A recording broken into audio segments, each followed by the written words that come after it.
মুনাফিকরা যদি ইসলাম বিদ্বেষী কাজে লিপ্ত থাকে, মুনাফিকি করে, মিথ্যা কথা। মুনাফিকের গুণাবলী আমরা শুনছিলাম কোন হাদিসে 3টা, কোন হাদিসে 4টা। কথা বললে মিথ্যা বলে, আমানতের খেয়ানত করে, ওয়াদা করলে ভঙ্গ করে, আর অশ্লীল বাক্যলাপ করে, গালিগালাজ করে।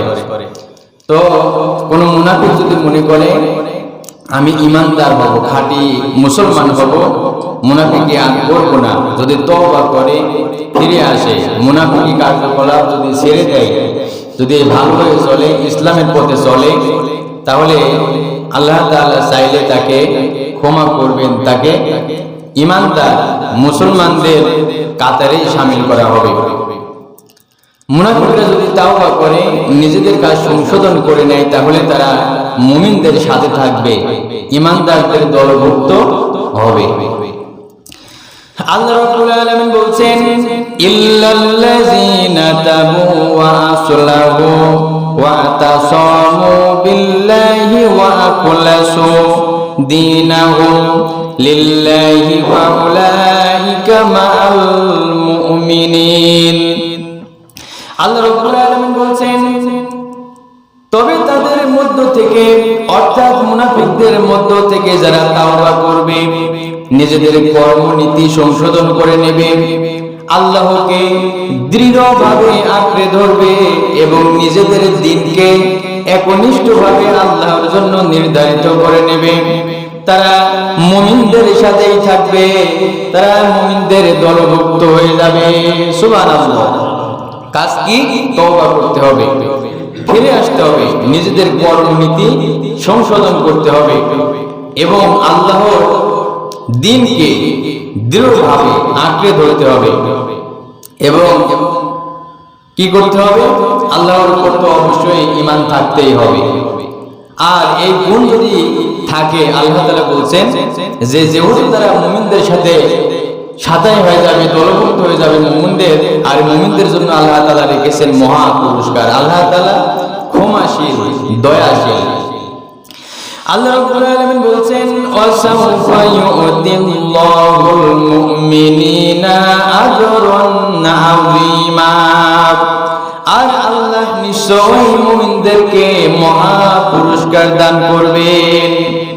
আমি মাঝে মাঝে আশ্চর্য হই এবং আমার এটা ভালো লাগে যে আল্লাহ তাআলা তিনি করুণা করে, দয়া করে তওবার দরজা খোলা রেখেছেন। যদি তওবার দরজা, ক্ষমার দরজা আল্লাহ তাআলা যদি খোলা না রাখতেন, তওবার দরজা, ক্ষমার দরজা আল্লাহ তাআলা যদি খোলা না রাখতেন, আমরা বিপদে পড়ে যাইতাম অনেকেই। আল্লাহ তাআলা চান না যে মানুষ জাহান্নামী হোক, মানুষ কষ্টে থাকুক পরকালে, এটা আল্লাহ তাআলা চান না। আল্লাহ তাআলা তিনি তওবার দরজা খোলা রেখেছেন। মানুষ যদি ফিরে আসে, তওবা করে, ক্ষমা চায় আল্লাহর কাছে, আল্লাহ তাআলা ক্ষমা করবেন।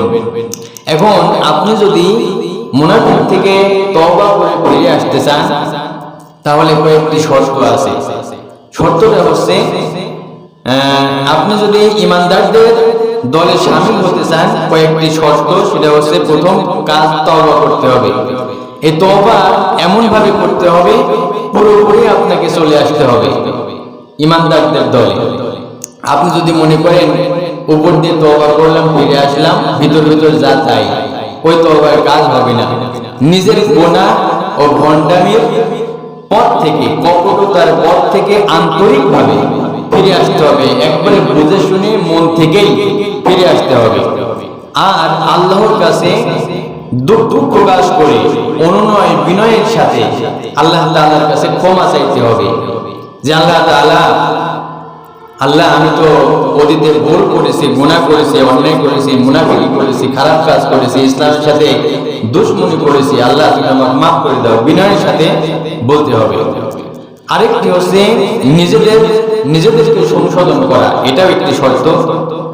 যেমন চরিত্র, আচরণ, আমল সব কিছুতে পরিবর্তন আনতে হবে।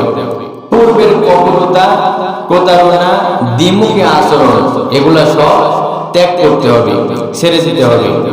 3 নম্বর যে শর্তের কথা বলা হয়েছে, আল্লাহকে দৃঢ়ভাবে, আল্লাহর দিনকে দৃঢ়ভাবে আঁকড়ে ধরতে হবে।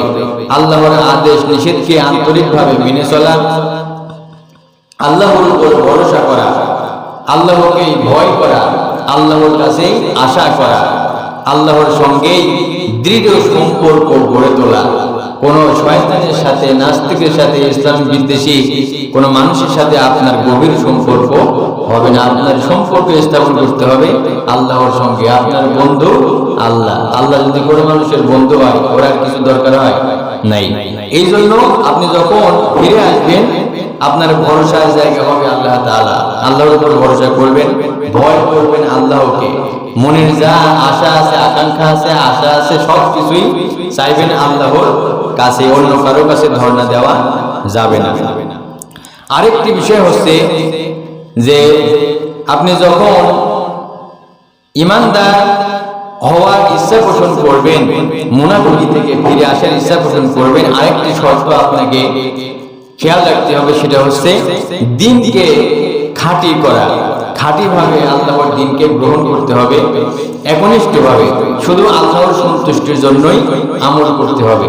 আপনি যখন কাজ করবেন, ইবাদত বন্দেগী করবেন, আপনার এই নিয়ত থাকবে না যে আমি নামাজ পড়তেছি, রোজা রাখতেছি, যাকাত দিচ্ছি, মানুষকে দেখানোর জন্য, মানুষ আমাকে ভালো বলবে, সুফি বলবে, বাহবা দিবে, এই নিয়ত করে ইবাদত করা যাবে না।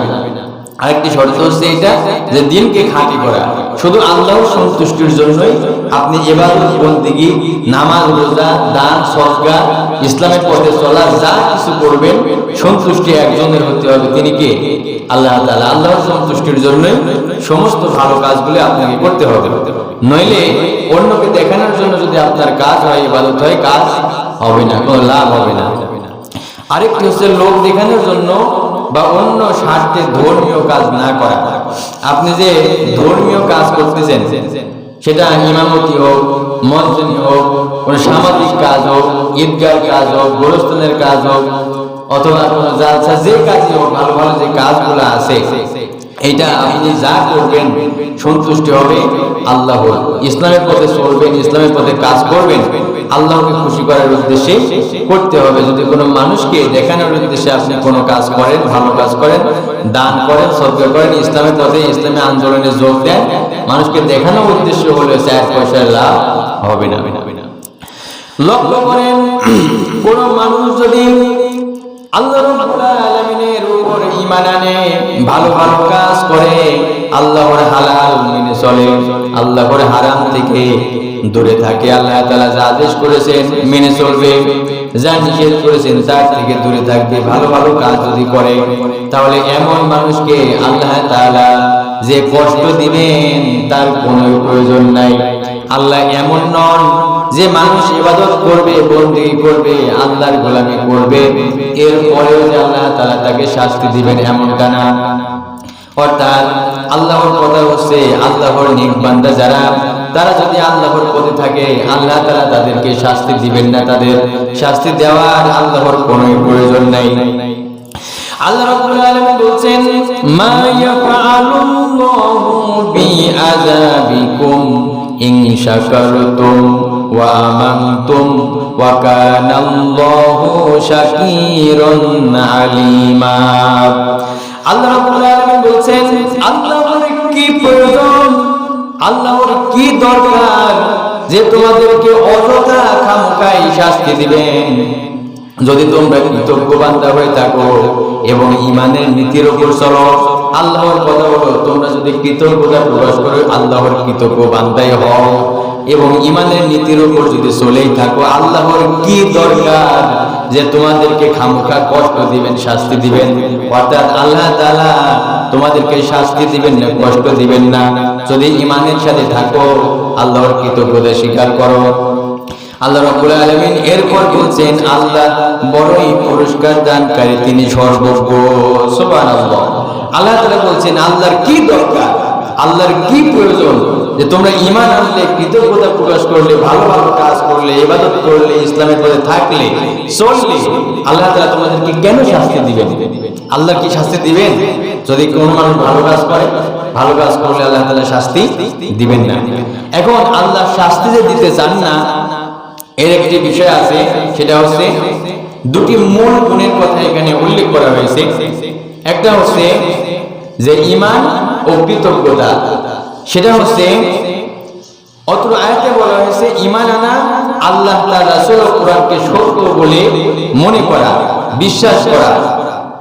আল্লাহ তার রাসূল ও কোরআনকে সত্য মনে করা, বিশ্বাস করা, অন্তর থেকেই আপনাকে বিশ্বাস করতে হবে। আরেকটি কথা হচ্ছে শুকর, কৃতজ্ঞতা প্রকাশ, আল্লাহর দেয়া নিয়ামতের প্রশংসা করা, সেগুলো তার নির্দেশ অনুযায়ী ব্যবহার করা। আল্লাহ তাআলা আপনাকে শরীরে যে নিয়ামত দিয়েছেন, পারিবারিক ভাবে, অর্থ সম্পদ দিয়ে বিভিন্ন ভাবে যে নিয়ামত দিয়েছেন, এর কৃতজ্ঞতা প্রকাশ করতে হবে অবশ্যই আপনাকে। আর আল্লাহ তাআলা যেভাবে খরচ করতে বলেছেন ঠিক ওইভাবে আপনাকে খরচও করতে হবে। এক হচ্ছে আল্লাহ কিন্তু কোনো মানুষকে শাস্তি দিতে চান না। আল্লাহ তাআলা কি খামোখা কোনো মানুষকে শাস্তি দিতে চান না। মানুষের কর্মকাণ্ডের কারণে, খারাপ কাজের কারণেই তাদের উপর শাস্তি নেমে আসে, তারাই শাস্তি ডেকে নিয়ে আসে। তো আরেকটি বিষয় হচ্ছে যে দুটি মূল গুণ, সেটা হচ্ছে ঈমান ও কৃতজ্ঞতা। ঈমান আনতে হবে, আল্লাহর কৃতজ্ঞতা প্রকাশ করতে হবে। আর একটি কথা মনে রাখতে হবে যে আল্লাহ হচ্ছেন শাকির, কৃতজ্ঞতার কদরকারী। মানুষ সামান্য ভালো কাজও যদি করে আল্লাহ তাআলা তার কদর করেন। বিষয়টা এমন না যে আপনি ইবাদত করেছেন, বন্দেগী করেছেন, আল্লাহ বুঝি তার ধার ধারেন না, এমন না। আপনি যেটুকু আমল করবেন আল্লাহ তাআলা তা হিসাব রাখেন, গ্রহণ করেন। আরেকটি বিষয় হচ্ছে আল্লাহ হচ্ছেন আলিম, তিনি সব জানেন। আপনি যদি মুনাফিকি থেকে ফিরে আসেন, ভালো কাজ করেন, তাহলে তো আল্লাহ দেখছেন। আর যদি মনে রাখেন যে মনের মধ্যে যদি এটা রাখেন মানুষকে দেখানোর জন্য তওবা করলাম, ফিরে আসলাম, অন্তরে মুনাফিকি রেখে দিলাম, তাহলে আপনাকে অবশ্যই মনে রাখতে হবে যে আল্লাহ তাআলা সব জানেন, আপনার অন্তরের খবরও আল্লাহ তাআলা রাখেন। এটা খেয়াল রাখতে হবে। লক্ষ্য করেন সুন্দর একটি কথা হাদিস শরীফে আসছে, কোন মুনাফিক যদি মুসলমান হইতে চায়, খাঁটি ইমানদার হইতে চায়, তাহলে তার একটি প্রমাণ এইভাবে তুলে ধরা হয়েছে। তাকে 40 দিন পর্যন্ত তাকবীর পাইছে, তাকবীর সহ 40 দিন পর্যন্ত যদি কোনো মানুষ জামাতে নামাজ আদায় করে, তাহলে তাকে দুইটা বিষয়ে সনদ দেওয়া হয়, মুক্তিপণ তার বিষয়ে লিখে দেওয়া হয় যে সেই ব্যক্তি জাহান্নাম থেকে মুক্তি লাভ করবে এবং মুনাফিকি থেকে মুক্তি লাভ করবে। লক্ষ্য করেন আল্লাহর নবী বলছেন, মান সাল্লা লিল্লাহি 40 ইয়াওমান ফি জামাআ ইউদরিকু তাকবীরাতাল উলা, যে ব্যক্তি প্রথম তাকবীর প্রাপ্তি সহ একাধারে 40 দিন পর্যন্ত 5 ওয়াক্ত নামাজ জামাতে আদায় করবে, ওই ব্যক্তির জন্য 2টি মুক্তিপত্র লিখে দেওয়া হবে। একটি হলো এখানে বলা হচ্ছে কুতিবাত লাহু বারাআতান, তার জন্য 2টি মুক্তিপত্র লিখে দেওয়া হবে। একটি হলো বারাআতুন মিনান নার ওয়া বারাআতুন মিনান নিফাক, একটি হলো জাহান্নাম থেকে মুক্তিপত্র, জাহান্নাম থেকে মুক্তির সনদ। দ্বিতীয়টি হচ্ছে মুনাফিকি থেকে মুক্তির সনদ। 40 দিন পর্যন্ত একাধারে কোন মুসলমান, কোন ইমানদার যদি তাকবীর পাইছে, এরকম তাকবীর তো বোঝেন যখন নামাজে তাকবীর দেয়, তাকবীর সহ একাধারে 40 দিন পর্যন্ত কেউ যদি জামাতে নামাজ আদায় করে, তাহলে তার জন্য 2টি মুক্তিপত্র আল্লাহর নবী ঘোষণা করেছেন। একটি হচ্ছে জাহান্নাম থেকে মুক্তি আর মুনাফিকি থেকে মুক্তি। ওই ব্যক্তি মুনাফিক থেকে মুক্ত। মুনাফিক থেকে বাঁচতে হলে আরেকটি বিষয় হলো সদাচার ও দ্বীন সম্পর্কে জ্ঞান লাভ করতে হবে। মুনাফিকের মধ্যে এই 2 গুণ থাকে না। মুনাফিকের আচার আচরণ কখনো ভালো হয় না, ভালো হয়। মুনাফিকের মধ্যে সদাচার থাকে না, সৎ আচরণ, ভালো ব্যবহার ওর মধ্যে থাকে না। বাহ্যিকভাবে ভালো দেখাইলেই যদিও দেখা যায় অন্তরে তার কলুষতা, কপটতা, গোরামি, ভণ্ডামি, এগুলো হচ্ছে মুনাফিকের চরিত্র। মুনাফিক থেকে বাঁচতে হলে অবশ্যই সদাচারী হইতে হবে, আচার ব্যবহার ভালো হইতে হবে এবং তাকে দ্বীন সম্পর্কে জ্ঞান লাভ করতে হবে। কারণ মুনাফিকের মধ্যে দ্বীন সম্পর্কিত জ্ঞান থাকে না। তারা যে তর্ক বিতর্ক করে আন্দাজে, তাদের তর্কের পিছনে, মুনাফিকদের তর্কের পিছনে কোনো দলিল থাকে না। আল্লাহর নবী বলছেন, আন আবি হুরায়রা ক্বালা ক্বালা রাসূলুল্লাহ সাল্লাল্লাহু আলাইহি ওয়াসাল্লাম খসলাতান লা তাজতামিআন ফি মুনাফিক। আবু হুরায়রা রাদিয়াল্লাহু তাআলা আনহু থেকে বর্ণিত, রাসূলুল্লাহ সাল্লাল্লাহু আলাইহি ওয়াসাল্লাম বলেন, দুটি আচরণ কোন মুনাফিকের মধ্যে মিলে না। সেই দুইটা হচ্ছে হুসনু শান্তি ওয়ালা ফিকহুম ফিদ্দিন, সদাচার ও দ্বীন সম্পর্কিত জ্ঞান। মুনাফিকের মধ্যে সদাচার, ভালো আচরণ এবং দ্বীন সম্পর্কিত জ্ঞান, এই দুইটা থাকে না। আপনি যদি মুসলমান হইতে চান, অবশ্যই এই বিষয়ে খেয়াল রাখতে হবে। আচার ব্যবহার অবশ্যই ভালো করতে হবে। আপনার ব্যবহারে যেন কোনো মানুষ কষ্ট না পায়, আপনি কোনো মানুষের ক্ষতি করবেন এরকম মন মানসিকতা যেন আপনার মধ্যে না থাকে। মানুষের যদি উপকার করতে নাও পারেন, চেষ্টা করবেন উপকার করার, যদি নাও পারেন আপনার দ্বারা যেন মানুষের কোনো ক্ষতি না হয়, এই দিকে খেয়াল রাখতে হবে। আরেকটি বিষয় হচ্ছে দ্বীন সম্পর্কিত জ্ঞান। কোরআন পড়তে পারেন না, পড়া শিখবেন। যারা পারেন না, যারা পারেন পড়বেন বুঝে বুঝে, আর যারা পারেন না শিখবেন। কোরআন হাদিস সম্পর্কে জ্ঞান অর্জন করার চেষ্টা করবেন। যদি আপনার মনের মধ্যে, আপনার দিলে যদি কোরআন হাদিসের জ্ঞান থাকে, তাহলে আপনার দ্বারা কখনোই মুনাফিকি করা সম্ভব না। ইসলাম থেকে দূরে থাকাও আপনার দ্বারা সম্ভব হবে না। আরেকটি বিষয় হচ্ছে যে আপনি যে ইবাদত করতেছেন, মুনাফিকি থেকে যদি আপনি মুক্তি পেতে চান, এটাও একটা কার্যকরী দিক। সেটা হচ্ছে আপনি যে ইবাদত করতেছেন, বন্দী করতেছেন, দান করতেছেন, সদকা করতেছেন, যেটাই করতেছেন, প্রথম কথা হচ্ছে আল্লাহকে খুশি করার জন্য তো করতে হবে। আর আরেকটি বিষয় হচ্ছে যে আপনি যে কাজটা করতেছেন, এই কাজ যেন ইসলামের পক্ষে হয়, ইসলামের বিপক্ষে যেন না হয়। মানুষ যখন সকালে ঘুম থেকে ওঠে, তখন তার কাজের মাধ্যমে সেটা প্রকাশ পায়। হয় সে ভালো কাজের মাধ্যমে নিজেকে মুক্ত করে, আর না হয় খারাপ আমল, খারাপ কাজের মাধ্যমে নিজেকে ধ্বংস করে। এটা একটা বিষয়। এই জন্য ভালো কাজ করতে হবে, সকালে ঘুম থেকে উঠতে হবে, ইবাদত বন্দেগী করবেন, ইসলামের পথে থাকার চেষ্টা করতে হবে। লক্ষ্য করেন, আবু মালিক আল আশআরী রাদিয়াল্লাহু তাআলা আনহু হতে বর্ণিত, তিনি বলেন, রাসূলুল্লাহ সাল্লাল্লাহু আলাইহি ওয়াসাল্লাম বলেছেন, পবিত্রতা ঈমানের অর্ধেক। একবার আলহামদুলিল্লাহ উচ্চারণ করলে মিজান সওয়াবে ভরে যায়, দাড়িপাল্লা সওয়াবে ভরে যায়। আর সুবহানাল্লাহ এবং আলহামদুলিল্লাহ বলাই যদি কেউ বলে, তাহলে আসমান ও জমিনের মধ্যবর্তী সমুদয় স্থান, সমুদয় জায়গা সওয়াবে ভরে যায়। মানুষের জন্য সালাত হলো আলো, দান হলো প্রমাণ, এবং ধৈর্য হলো জ্যোতি। আর কোরআন মাজিদ কিয়ামতের দিন হয় তোমার পক্ষে অথবা তোমার বিপক্ষে প্রমাণ। কোরআন শরীফ হয় পক্ষে সাক্ষী দিবে অথবা বিপক্ষে সাক্ষী দিবে।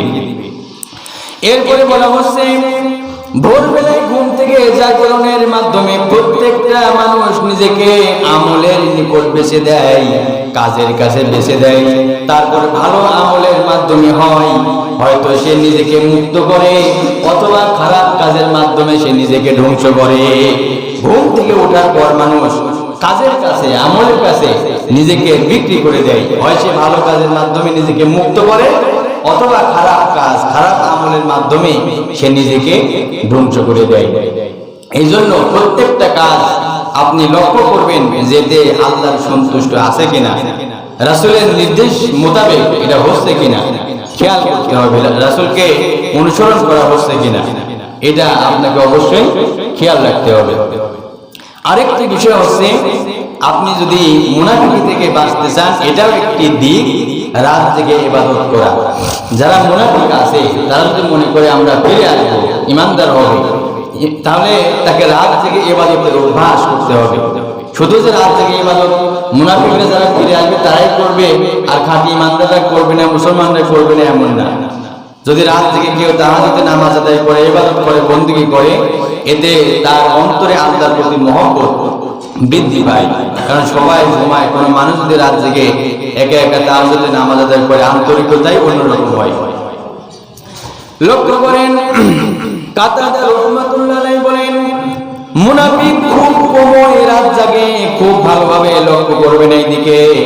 কাতাদা রাহমাতুল্লাহ আলাইহি বলেন, মুনাফিক খুব সময় রাত জাগে, তার কারণ মুনাফিকরা মানুষদেরকে দেখিয়ে দেখিয়ে সৎ কাজ করতে আনন্দ পায়। এরা নামাজ পড়ুক, রোজা রাখুক, দান করুক, সদকা করুক, যা করুক, এরা মানুষকে দেখায় আমল করতে মজা পায়। যে জায়গায় মানুষ থাকে না, এরা আড়ালে কোনো ভালো কাজ করতে চায় না, তৃপ্ত হয় না তারা। লক্ষ্য করেন, কাতাদা রাহমাতুল্লাহ আলাইহি বলেন, মুনাফিক খুব সময় রাত জাগে, তার কারণ মুনাফিকরা লোকদেরকে, মানুষদেরকে দেখে দেখে সৎ কাজ করতে, ভালো কাজ করতে আনন্দ পায় নিরিবিলিতে থাকাকালে। তাই মুনাফিকরা সৎ কাজ করার উদ্দীপনা অনুভব করে না। আড়ালে থেকে নিরিবিলিতে তারা একা একা যে ইবাদত করবে, বন্দেগী করবে, ভালো কাজ করবে, এতে মুনাফিকরা আনন্দ পায় না। সুতরাং কোন ব্যক্তি যখন রাত জেগে সালাত আদায় করে, তখন তা তার মুনাফিক না হওয়ার এবং সত্য মুমিন হওয়ার প্রমাণ বহন করে। সুবহানাল্লাহ। এখানে বলা হচ্ছে, কোন ব্যক্তি যখন রাত জেগে নামাজ আদায় করে, কেউ তো দেখতেছে না, দেখে, যদি কোনো মানুষ রাত জেগে নামাজ আদায় করে, ইবাদত করে, তখন তা তার মুনাফিক না হওয়া এবং সত্য মুমিন হওয়ার প্রমাণ বহন করে। সুন্দর একটি কথা, কথাটা বলেছেন কাতাদা রাহমাতুল্লাহ আলাইহি, এখানে বিবৃত করেছেন। আরেকটি বিষয় হচ্ছে, মুনাফিক থেকে মুক্তির জন্য, মুনাফিক থেকে বাঁচার আরেকটি উপায়, সেটা হচ্ছে আল্লাহর পথে জিহাদ। কি বলেন? আল্লাহর পথে জিহাদ আপনাকে করতে হবে, সংগ্রাম করতে হবে, প্রচেষ্টা করতে হবে। আর যদি জিহাদ করতে নাও পারেন, অন্তরে জিহাদ করবেন এই মনোবাসনা থাকতে হবে। আর যদি জিহাদের মনোবাসনা আপনার মনের মধ্যে না থাকে, আপনি যদি মারা যান, আপনার মৃত্যুটা হবে মুনাফিক অবস্থায়, মুনাফিকের শাখায় মৃত্যু হবে। কারণ মুনাফিকরা জিহাদ পছন্দ করে না। আব্দুল্লাহ ইবনে উবাই কিন্তু কিছু মুনাফিকদেরকে নিয়ে যুদ্ধের ময়দান থেকে পলায়ন করছিল না, পালাইছিল। মুনাফিকরা যুদ্ধ, জিহাদ এগুলা তারা পছন্দ করে না।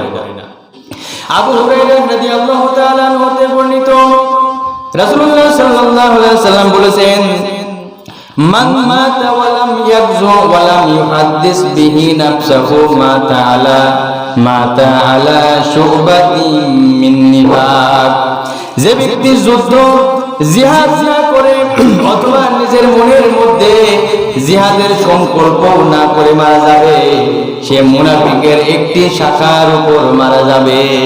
লক্ষ্য করছেন, এখানে বলেছে যে ব্যক্তি যুদ্ধ না করে, জিহাদ না করে, অথবা নিজের মনে যুদ্ধ বা জিহাদের সংকল্প যদি না করে, আর এই অবস্থায় যদি মারা যায়, তার মৃত্যুটা হবে মুনাফিকের একটি শাখার উপরে, সে মুসলমান হয়ে মৃত্যুবরণ করবে না। এই জন্য চেষ্টা করতে হবে জিহাদের সাথে শামিল হওয়া। জিহাদ মানে যে মারামারি এমন না, জিহাদ মানে প্রচেষ্টা, সংগ্রাম। ইসলামকে বিজয় করার জন্য আপনি প্রচেষ্টা করবেন, সংগ্রাম করবেন। আর যদি বাধা আসে, মোকাবেলাও করতে হবে। আপনি যে আগে কাউকে মারবেন, বিষয়টাও এমন না। যদি আক্রান্ত হন, আপনি কি হাত গুটিয়ে বসে রাখবেন? এখন কেউ যদি এসে আপনাকে মারে অথবা কোনো কিছু দিয়ে কোপ দেয়, আপনি কি ওই সময় ধৈর্য ধরবেন না প্রতিহত করবেন? অবশ্যই প্রতিহত করতে হবে। ইসলামে এমন কোন নজির আপনারা দেখাইতে পারবেন না যে যুদ্ধের ময়দানে মুসলমানরা আগে আক্রমণ করছে, আক্রান্ত হয়েছে, তারপরে প্রতিহত করছে। কারণ মুসলমানরা জিহাদের ময়দানে কাউকে আগে কারো গায়ে হাত দেয় না। মুনাফিকি থেকে বাঁচতে হলে আরেকটি যে কাজ করতে হবে, সেটি হচ্ছে বেশি বেশি আল্লাহর জিকির করতে হবে। আপনি চলতেছেন, ফিরতেছেন, উঠা বসা করতেছেন, বাড়িতে বসে আছেন, অথবা নামাজের পর যখনই আপনি সময় পাবেন, আপনি জিকির করবেন, ইবাদত করবেন। আর কাজ করতে করতে তো জিকির করা যায়, জিকির করা যায় না? অবশ্যই। আপনি যে কোনো কাজ করতেছেন, বাড়িতে হোক, মাঠে হোক, ঘাটে হোক, যেখানেই হোক, আপনি কাজ করতেছেন, ঠোঁট নাড়াচ্ছেন, আপনি সুবহানাল্লাহ করতেছেন, আলহামদুলিল্লাহ, লা ইলাহা ইল্লাল্লাহ, আল্লাহু আকবার, অথবা যেসব দোয়া দরুদ আছে আপনি দোয়া করলেন।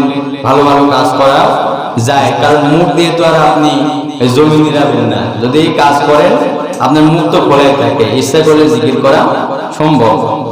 কারণ মুনাফিকরা কিন্তু তারা আল্লাহকে স্মরণ করতে চায় না, মুনাফিকরা জিকির করতে চায় না। লক্ষ্য করেন আল্লামা ইবনুল কাইয়িম রাহমাতুল্লাহ আলাইহি বলেছেন, আল্লাহ তাআলার কথা বেশি বেশি স্মরণ করলে মুনাফিকি থেকে মুক্তি মিলে যায়। সুবহানাল্লাহ। আল্লামা ইবনুল কাইয়িম রাহমাতুল্লাহ আলাইহি বলছেন, আল্লাহ তাআলার কথা বেশি বেশি স্মরণ করলে মুনাফিকি থেকে মুক্তি মেলে। কেননা মুনাফিকরা আল্লাহকে কম স্মরণ করে, তারা জিকির আজকার খুব কম করে। কারা? মুনাফিকরা। যদি তারা ইবাদত বন্দেগী করেও থাকে, মানুষকে কিন্তু দেখানোর জন্য করে মুনাফিকরা।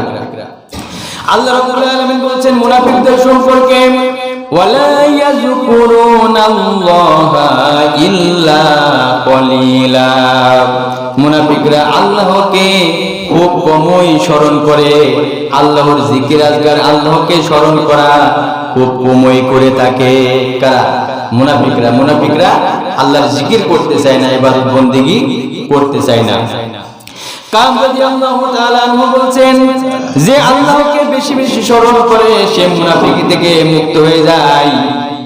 এজন্য আল্লাহ রাব্বুল আলামিন সুন্দর করে কোরআন শরীফের মধ্যে তুলে ধরেছেন যে তোমরা যারা ঈমান এনেছো, তোমাদের ধন সম্পদ, সন্তান সন্ততি যেন তোমাদের আল্লাহর স্মরণ থেকে গাফিল করে না দেয়। কে বলছেন? আল্লাহ তাআলা বলছেন সূরা আল মুনাফিকুন আয়াত নাম্বার 9, আপনারা পড়ে দেখবেন। আল্লাহ রাব্বুল আলামিন বলছেন, ইয়া আইয়ুহাল্লাযীনা আমানু লা তুলহিকুম আমওয়ালুকুম ওয়ালা আওলাদুকুম আন যিকরিল্লাহ ওয়া মান ইয়াফআল যালিকা ফাউলাইকা হুমুল খাসিরুন। আল্লাহ রাব্বুল আলামিন বলছেন, হে সেই সব লোক যারা ঈমান এনেছো, হে ঈমানদারগণ, তোমাদের ধন সম্পদ এবং সন্তানাদি যেন তোমাদেরকে আল্লাহর স্মরণ থেকে গাফিল করে না দেয়, যদি দূরে সরায় না দেয়। যারা এরূপ করবে তারাই কিন্তু ক্ষতিগ্রস্ত হয়ে যাবে। আল্লাহ তাআলা বলছেন যে আল্লাহর স্মরণের জন্য তুমি যে স্মরণ করবে, এই জন্য তোমার ধন সম্পদ সন্তানাদি যেন বাধা হয়ে না দাঁড়ায়। তুমি সন্তানের মায়ায়, সম্পদের মায়ায়, পরিবারের মায়ায়, তুমি বাড়ির আর্থিক বিষয়ের মায়ায় তুমি যে আল্লাহকে ভুলে যাবে, এমনটা যেন না হয়। আর আল্লাহ তাআলা এটাও হুঁশিয়ার করে দিয়েছেন, যদি তোমাদের ধন সম্পদ সন্তানাদি তোমাদের আল্লাহর স্মরণ থেকে গাফিল করেই দেয়, তাহলে কিন্তু তোমরা ক্ষতিগ্রস্ত হয়ে যাবে। আর যদি মানুষ ক্ষতিগ্রস্ত হয় দিন থেকে, তাহলে এই ক্ষতিগ্রস্ত কি ছোটখাটো হবে? বড় ধরনের হবে। এই জন্য চেষ্টা করতে হবে নিজের ছেলে মেয়ে, ধন সম্পদ, অর্থ সম্পদ এবং সন্তানাদি যাই বলেন না কেন, সব কিছুর ঊর্ধ্বে আল্লাহর মহব্বত, আল্লাহ রসুলের মহব্বত আমার আপনার কলিজায় রাখতে হবে। ওদের মায়ার কারণে, মহব্বতের কারণে যেন আল্লাহর স্মরণ থেকে গাফিল না হয়ে যায়, এদিকে লক্ষ্য রাখতে হবে। আরেকটি বিষয় হচ্ছে মুনাফিকি থেকে বাঁচার জন্য দোয়া করতে হবে। কি করতে হবে? দোয়া করতে হবে। কারণ এই দোয়া যে শুধু মুনাফিকরাই করবে এমন না, যে আমি তওবা করে ফিরে আসলাম, দোয়া করতেছি যেন মুনাফিকরা না হয়, শুধু মুনাফিকরা এই দোয়া করবে বিষয়টা এমন না। ঈমানদাররাও দোয়া করতে হবে। কারণ কার কখন পদস্খলন ঘটবে কেউ জানে না, কে কখন ঈমান হারা হয়ে যাবে কেউ জানে না। কারণ বিপদে পড়লে শয়তান ওই বিপদের সুযোগটা নেয়, কখন যে ঈমান বিক্রি হয়ে যায় মানুষ টেরও পাবে না। এমন হইতে পারে না? জুবাইর ইবনে নুফাইল রাহমাতুল্লাহ আলাইহি হতে বর্ণিত, খুব ভালোভাবে খেয়াল করবেন, এখানে একটা সাহাবীর ঘটনা। জুবাইর ইবনে নুফাইল রাহমাতুল্লাহ আলাইহি হতে বর্ণিত, তিনি বলেন, আমি সিরিয়ার হিম শহরে আবু দারদা রাদিয়াল্লাহু তাআলা আনহু এর বাড়িতে তার সাথে দেখা করতে গেলাম। আমি যখন সেখানে পৌঁছলাম, অর্থাৎ আবু দারদা এর বাড়িতে যখন আমি পৌঁছলাম, তিনি তার সালাতের জায়গায় দাঁড়িয়ে সালাত আদায় করতেছিলেন, নামাজ আদায় করতেছিলেন। যখন তিনি বসে আত্তাহিয়াত পড়া শেষ করলেন, তখন মুনাফিকি থেকে আল্লাহর কাছে তিনি প্রার্থনা করতে লাগলেন। কে প্রার্থনা করতে লাগলেন? আবু দারদা। তিনি নামাজ নামাজে আত্মহাত করে শেষ করে তিনি মুনাফিকি থেকে আল্লাহর কাছে প্রার্থনা করছেন। আবু দারদা কিন্তু একজন সাহাবী ছিল, ছোটখাটো যেমন তেমন মানুষ না। তিনি কি ছিলেন? একজন সাহাবী ছিল। তিনি দোয়া করতেছেন কিসের জন্য? আশ্রয় চাচ্ছেন মুনাফিকি থেকে। কার কাছে? আল্লাহর কাছে। লক্ষ্য করেন, যখন তিনি বসে আত্মহাত করা শেষ করলেন তখন মুনাফিকি থেকে আল্লাহর আশ্রয় প্রার্থনা করতে লাগলেন। তার সালাত শেষ হলে আমি বললাম, হে আবু দারদা, আল্লাহ আপনাকে ক্ষমা করুন, মুনাফিকি নিয়ে আপনার এত ভাবনা কেন? তাকে প্রশ্ন করলো যে মুনাফিকি নিয়ে আপনার এত ভাবনা কেন, যে আপনি এইভাবে আল্লাহর কাছে দোয়া করতেছেন মুনাফিকি থেকে রক্ষা পাওয়ার জন্য। তিনি অবাক সুরে, আবু দারদা অবাক সুরে বললেন, আল্লাহ মাফ করো, আল্লাহ মাফ করো, আল্লাহ মাফ করো। এইভাবে তিনি 3 বার বললেন, আল্লাহর কাছে ক্ষমা চাইলেন, মাফ চাইলেন। তিনি বললেন, আল্লাহ মাফ করো। এটা বলার পর এখানে আরো উল্লেখ করা হয়েছে, বালা মুসিবতের হাত থেকে কে নিশ্চিন্তে থাকতে পারে? বালা মুসিবতের হাত থেকে কে নিশ্চিন্ত থাকতে পারে? আল্লাহর কসম, একজন মানুষ মুহূর্তের মধ্যে বিপদে পড়তে পারে এবং সেজন্য তার দিন ধর্ম ত্যাগ করতে পারে। কথার গুরুত্ব বুঝছেন? আবু দারদা বলছে যে আল্লাহ মাফ করো, 3 বার বললেন। এরপর তিনি বললেন যে বালা মুসিবতের হাত থেকে কে নিশ্চিন্ত থাকতে পারে? তিনি এটা 2 বার বললেন যে বালা মুসিবতের হাত থেকে কে নিশ্চিন্ত থাকতে পারে? আল্লাহর কসম, একজন মানুষ মুহূর্তের মধ্যে বিপদে পড়তে পারে, আর এই বিপদে পড়ার কারণে তার দিন ধর্ম সে বিপদের কারণে ত্যাগ করে দিতে পারে। কে কখন ঈমান হারা হয়ে যায় কেউ জানে না। এই জন্য যারা ঈমানদার মুসলমান তারাও আল্লাহর কাছে প্রার্থনা করতে হবে, দোয়া করতে হবে যেন মুনাফিক না হয়ে যায়। লক্ষ্য করেন, আল্লাহ তাআলা বলেন, তিনি সুন্দর করে বলেছেন, তোমরা আমাকে ডাকো, আমি তোমাদের ডাকে সাড়া দেব, আমি তোমাদের দোয়া কবুল করব। শুধু মুনাফিকি থেকে যে দোয়া করতে বাঁচার জন্য দোয়া করবেন এমন না। বিপদ আপদ হয়েছে, রোগ ব্যাধি হয়েছে, আর্থিক অসচ্ছলতা, টাকা পয়সা নাই, অভাব, আপনার মনের যত কথা আছে কার কাছে বলবেন? আল্লাহ তাআলার কাছে বলবেন। আল্লাহ রাব্বুল আলামিন বলছেন, অকালা রাব্বুকুম উদউনি আস্তাজিব লাকুম।